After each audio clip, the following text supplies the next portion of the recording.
اگر آپ چینل پر پہلی بار آئے ہیں تو ابھی سبسکرائب کر کے بیل آئیکن پریس کریں اور رہیں باخبر۔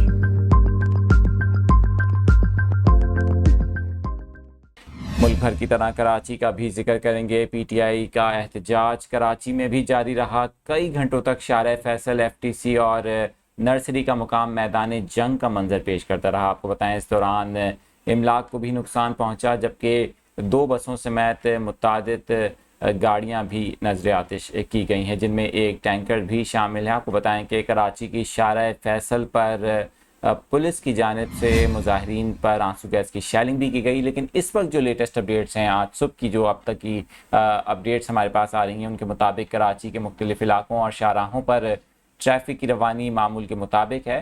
اس حوالے سے ٹریفک پولیس نے بتایا ہے کہ شارع فیصل کے دونوں طرف کے ٹریک اس وقت کھلے ہوئے ہیں ٹریفک کے لیے۔ شارع فیصل کے مختلف مقامات پر پولیس اور رینجرز مسلسل تعینات ہے۔ شارع فیصل کے مختلف مقامات پر مظاہرین کے پھینکے گئے پتھر پڑے ہوئے ہیں۔